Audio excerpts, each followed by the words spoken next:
나의 아침 묵상 2025년 10월 14일 화요일 아침입니다. 오늘은 여호수아서 19장 10절로 16절 말씀을 통해서 경계의 땅을 복음의 다리로, 이런 제목으로 말씀 묵상의 은혜를 나누겠습니다. 긴 명절을 보내고 어제 새로운 사역을 시작하며 중보기도 리더 모임을 가졌습니다. 한 사람을 세워가는 시간은 저에게 행복한 시간입니다.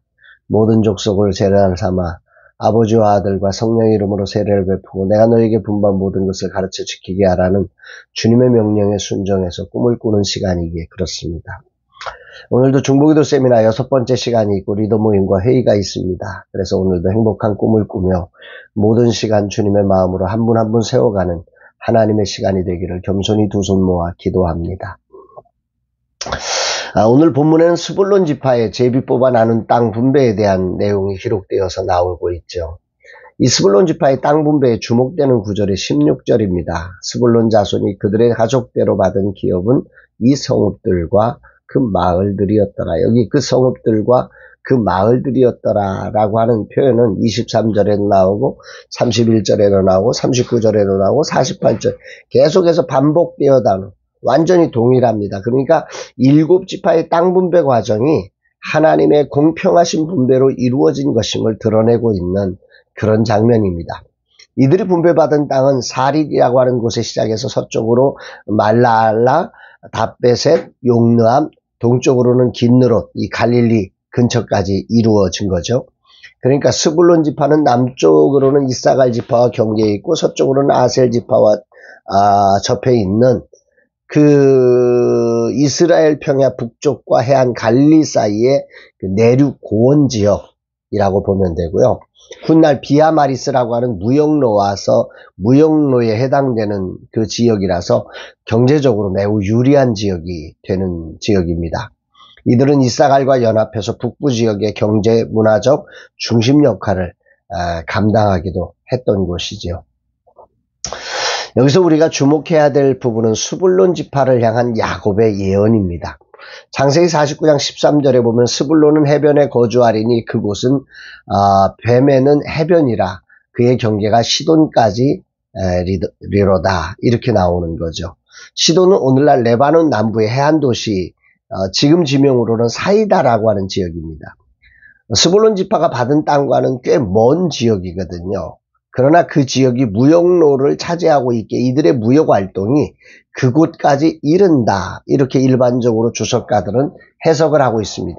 물론 앞으로 역사 속에 이 말씀이 실제로 이스라엘 지파의 스불론 지파들이 이 시돈 지역까지 확장되어질지 그거는 모르죠. 아무도 모릅니다. 그러나 현재의 상황으로 봤을 때 야곱이 예언한 경계가 시돈까지 이르리로다 라고 하는 표현을 일반적인 주석들은 무역로를 차지하고 있기 때문에 그 무역하니까 시돈 항구랑 이렇게 연결되어서 영향력을 끼치는 곳이 된다, 뭐 이렇게들 해석을 하고 있는데 그건 솔직히 잘 모르겠습니다.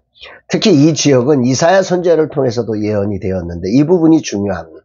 이사야 9장 1절로 2절에 보면 전에 고통받은 자들에게는 흑암이 없으리로다. 옛적에는 여호와께서 스불론 땅과 납달리 땅이 멸시를 당하게 하셨더니 후에는 해변길과 요단 저쪽 이방의 갈릴리를 영화롭게 하셨느니라. 흑암에 행하던 백성이 큰 빛을 보고 사망의 그늘진 땅에 거주하던 자에게 빛이 비치도다. 이사야 선지자의 예언이잖아요. 이사야가 활동하던 시기는 북이스라엘의 멸망 직전의 시간이었습니다. 그러니까 스불론과 납달리는 이스라엘 멸망 직전에 이미 아수르가 침공해서 가장 먼저 점령당한 멸망한 지역이 바로 스불론과 납달리죠.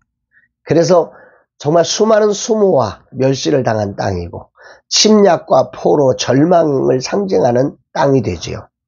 이사야 선지자는 이것을 지금 예언하는 것입니다. 고통받는 자, 스불론 땅과 납달리 땅이 멸시를 당하게 하셨더니 이런 일들이 이제 이 스불론과 납달리 땅에서 일어날 것이다 라고 하는 예언의 말씀이 있고요. 그러나 이것이 예수 그리스도 안에서 이 예언을 따라 뒷부분에 보면 예수님께서 이 스불론과 납달리 땅에 처음으로 오셔서 가버나움에서 사역을 시작하심으로 이 이사야의 예언, 흑암위에 행하던 백성이 큰 빛을 보고 사망의 그늘진 땅에 거주하던 자에게 빛이신 예수님이 이곳에서 처음으로 복음 사역을 시작하는 땅이 된다. 이런 예언을 이사야 선지자가 했던 것입니다. 어둠의 땅이었던 갈릴리가 메시아의 빛이 비치는 복음의 시작점이 될 것이다. 이사야가 예언했습니다. 아수르의 점령과 이방 민족에 가까워 혼혈과 이방인의 땅으로 불리던 이곳이 복음의 중심이 되어 하나님의 구원이 국경을 넘어 복음이 확장되는 땅을 예언했던 거지요. 오늘 주님은 무엇을 말씀하시는 것일까? 이들이 받은 땅은 그러니까 이방과 접해진 경계의 땅이었습니다. 무역과 농업이 가능한 경제적 유리한 지역이었습니다. 이것은 유리한 면일 수도 있지만 반대로는 이 경계 지역은 호시탐탐 저 무역과 농업이 유리한 지역이라면, 그것도 국경에 가까운 지역이라면 외국이 침략해서 빼앗기 좋은 땅일 수도 있다는 말이죠. 그래서 위험한 지역이 될 수 있는 거죠. 무역로이기에 어쩔 수 없이 열어야 되는데 경계지역이라 한편으로는 닫혀야 하고 한편으로는 열어야 하는 이런 땅이었다는 거죠. 이방세계와 연결하는 다리가 될 수 있는 반면에 이방세계의 침략에 열린 문이 될 수 있는 위험성을 가진 곳, 여기가 스불론이었다는 거죠. 역사는 스불론은 이방세계의 침략에 열린 문이 되어서 멸망과 수치의 땅이 되어버렸습니다. 그러나 이사야 선지자를 통해서 우리 하나님은 예수 그리스도는 오셔서 이 땅에 이방을 향해 복음을 전파하는 거룩한 빛을 비춘 첫 번째 땅이 될 것이라고 예언하시면서 이 땅을 아름답게 사용해 주셨습니다. 문득 갈릴리 가나의 혼인잔치가 생각납니다. 물로 포도주를 만드신 예수 그리스도의 첫 번째 표적이 일어난 지역입니다. 바로 여기가 스불론 지파의 땅에 속한 곳입니다. 물과 같이 이리저리 흘러가며 혼혈이 되어 수치가 된 땅을 그 어떤 포도주와도 비교할 수 없는 포도주로 만드신 예수 그리스도의 복음에 시작된 땅, 이 스불론을 오늘 아침 묵상하게 됩니다. 하나님은 이렇게 7지파를 나누면서 그런 꿈들을 하나님은 꾸고 계셨던 거죠. 나의 삶이 세상의 것들로 물들어지는 경계가 아니라 세상을 물들이는 복음이 시작되는 삶으로 후반전 저의 삶이 쓰임받기를 소망합니다.